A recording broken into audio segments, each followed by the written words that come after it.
We're going to try to use it. We're going to try to find center section. Now, we did not cement and mix it together.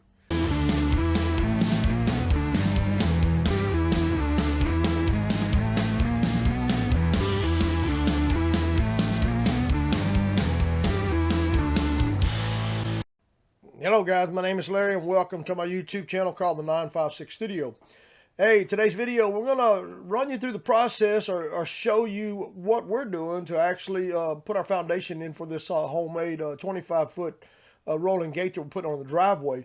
Now, here you'll see that we're actually digging the trenches at this point, and those two bigger holes are for the actual base for the motor, and the other side's for one of the posts that actually holds the gate in the center section. Now, we did not actually put us a post on each end. We'll add that later. Here you'll also see that we're adding some wiring. Well, we've got our rebar in there already, but we're going to be adding some wiring in there as well, conduit, because we need to get power on actually the both sides of the gate. We're going to put some power out by the roadway there for lights and a keypad on the opposite end, which probably I think we'll go with the wireless one. But we do want to put some power on the opposite side now. If we need power there, we'll have it instead of having to dig underneath the gate later on. We're back at the center section now, and this is this gate or this foundation was kind of on the fly. There's no prints, there's no drawings. We just kind of put this as we was going along here. So we made the concrete slab in the center big enough to where we'd have some ways to adjust that motor on that concrete slab. You see the wire run all the way to the end of the trench there. Well, we changed our mind on that. We'll use the wireless remote pad on the far left-hand side if you're coming from the roadway. So we will not need electricity. That wire is just laid in there. We're going to be taking that out.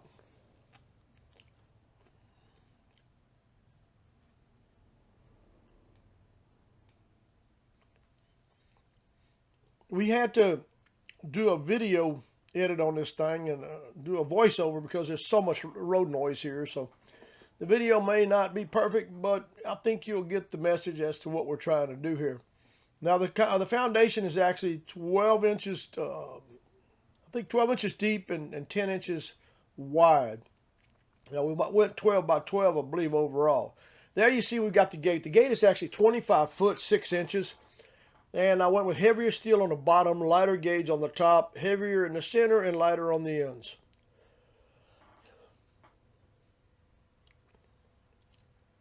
We're going to be using a 1/2 inch by 1/2 inch square stock all across the bottom and on the center section, and then on each end we are going to go ahead.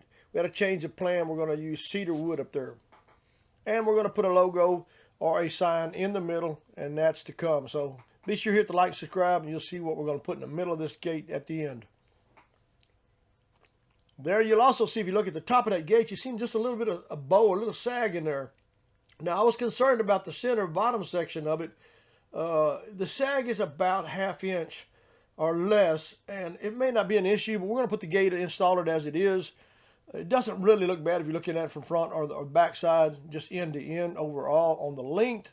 But I can put a third wheel in the middle that's going to be adjustable to where if we put it there and it teeter-totters on the middle one, we won't have any adjustment. We'll have some issues. So if it's a problem after we install it, I'm going to go ahead and put a box in there that's adjustable.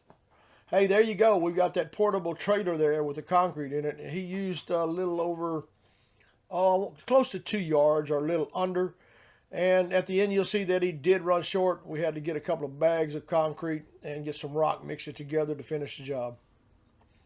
Pretty handy little setup there, that truck and trailer. I mean, it's great for small jobs. Either way you look at it, the concrete cost you, at this point in time of the video, around $156 a yard delivered. And you know, that's the turnkey price plus the labor to install the actual foundation itself. They are having to wheelbarrow all of it to the other end of the gate, because if they were to bring that trailer inside, they would have no way of getting it back out the gate until the concrete dried. So they had to park on the roadway side and wheelbarrow that stuff into the trenches. You know, I was wondering how they was going to do the top. You know, they wasn't going to didn't put any I guess you call it beams or slab boards around the outer areas of the slab, and I was wondering how they was going to do that, because we really wanted the slab to be 3/4 to 1 inch above the grade, so that we would not have a bunch of dirt and stuff build up over the top of it and get in the tracks of the gate itself. So later in the video, you'll see how they did it, which was pretty amazing.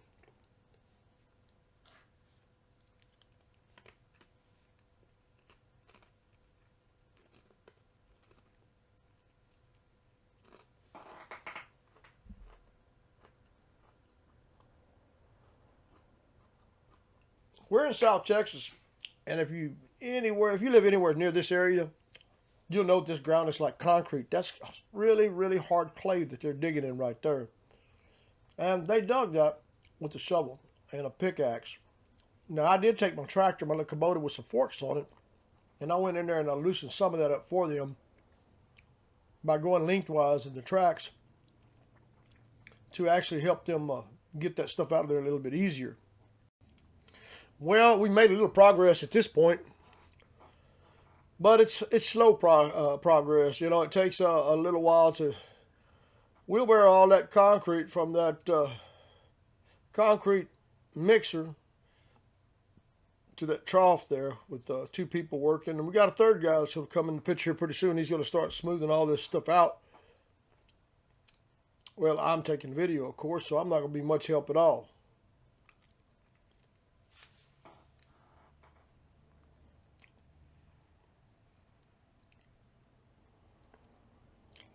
There for a while, I was concerned I wasn't going to get the wire in there ahead of time. They said it'd be pointing us around noon, and they actually came in around 8:30, so I didn't have the wiring laid in the ground, so it was a race to the finish to get the electrical installed before they started pouring that concrete.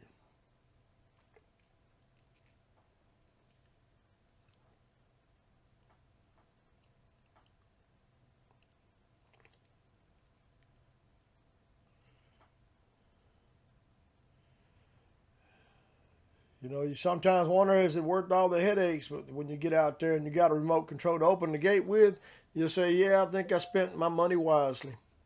Especially when it's raining, you know, cold weather's coming in and you got to get out of your vehicle and get your feet wet to get over there to open the gate and then get in and then run back out and close it. There ain't nothing like a smooth rolling, remote controlled rolling gate. Driveway gate, especially a 25-foot one. That's a real wide span that we're putting in here. Now, I think I was pointing out there in the picture that I'm going to put that remote keypad over there. And I was probably explaining that we was not going to run the wire over there. We was going to put a remote one in. There he keeps continue bringing in that concrete in. That's going to take a lot. Those 2 spots right there take the majority of the concrete itself.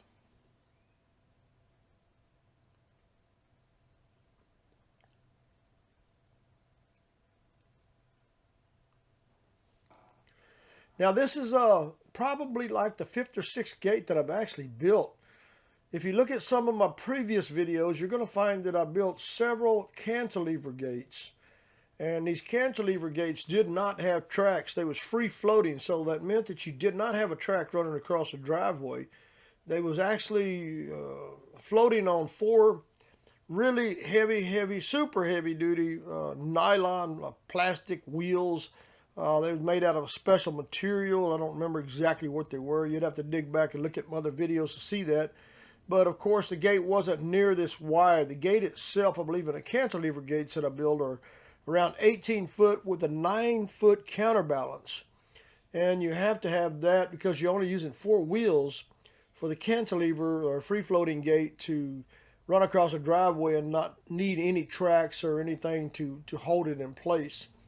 But yeah, if you're interested in those folks, be sure to check out my other videos. It's been about 2 or 3 years ago since I built those, but yeah, the cantilever gates are pretty fascinating. You don't have to put these tracks in there. You don't have to pour the concrete. You don't have to do any of that stuff. You just got to put some pretty heavy posts in the ground to actually put the wheels on, and then the cantilever gate rides inside those rollers. We made some more progress. There you go. Look inside the mixer. You'll see all that concrete that's in there.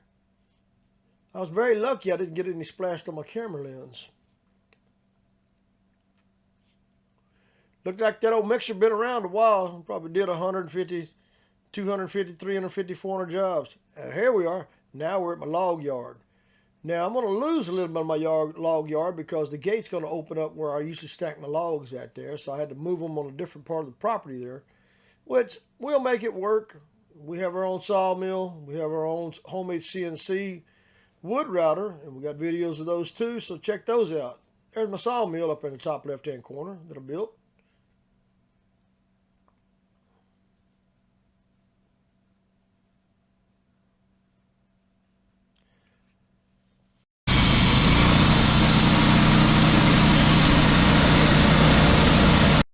Okay, now we made it past the sawmill and that stuff. Now we're back to the log yard here. You see we're right by the highway. That's why we're having to do a voiceover on this video.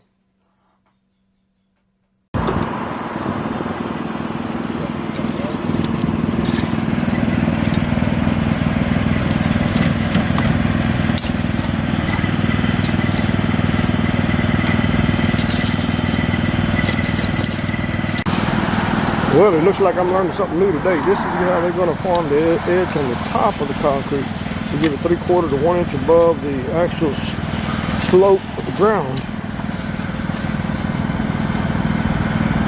Pretty interesting how they do that. I learn something new every day.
Well, we made it to the final part of the video where you see I call him the concrete artist, or the sculptures got into the picture.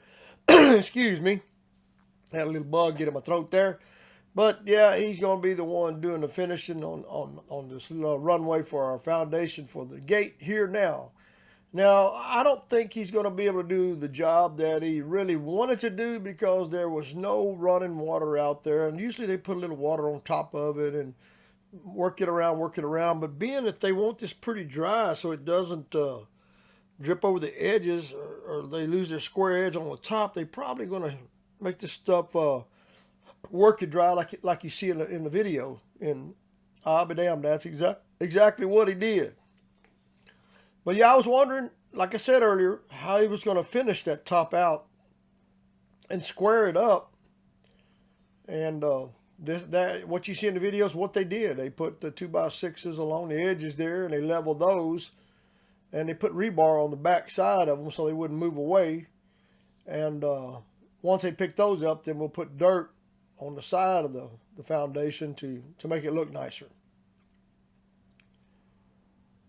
And you can see in the video right there that the post, those outer squares, was a different type of concrete. That's what was on the truck. They had to mix by hand. And I'm pointing at it now. They had to get rock and cement and mix it together. to finish the job. And I thought it was just my imagination, but I thought that the right slab was tilted down and the left slab was tilted down. But I put a level on it, and they're pretty level, believe it or not.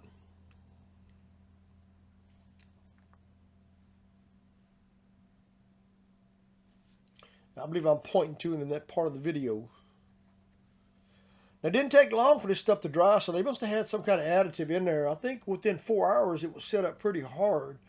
4 to 5 hours, something like that. And it was kind of humid, a little humidity in the air. It was around 56 to 60 degrees when they poured it. And I figured it was going to take a lot longer to dry, but it dried and set up pretty fast. The following day, let's see, we poured this around 8:30, 9 o'clock in the morning. Between there and 8. Well, you see some of the material here that I'm going to be using for the post. That's 4x4. I want to say 11 gauge. And then we got our tracks for our gate there. Now these are, I believe they're actually, I want to say they're 20-foot sections. And they have holes already punched in them, and I kind of wanted to put those in there as we was pouring the concrete, but I didn't have the anchors. So we're just going to drill them, put the hammer anchors in them. But these are kind of nice, they're galvanized. And of course we want to have 10 foot extra, we'll just cut it off and use it for something else.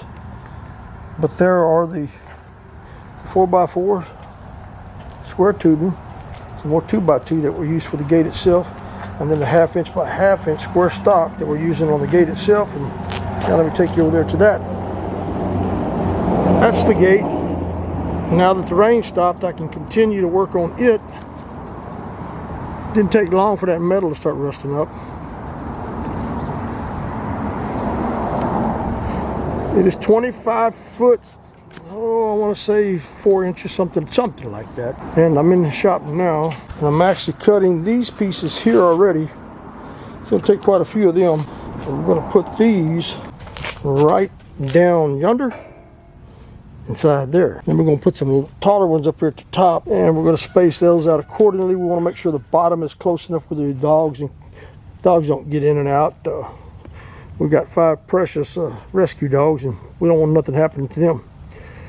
Well guys, I hope you enjoyed this video. Now I will shoot another video once we have this completely installed and it's functioning, and I will also put you a video out there of how we install the remote control gate opener. We've got to use one. We're going to try to use it. We're going to try to find some remotes to work with it, and if that don't work, then we'll have to buy a new one, and we'll get some videos of that as well. So thumbs up, like, subscribe. Be sure you hit that like, subscribe, so you'll be notified of future videos. That way you'll be the first one to know when these videos are coming out there. So thumbs up, like, subscribe. We'll see you in the next video. Thanks for watching.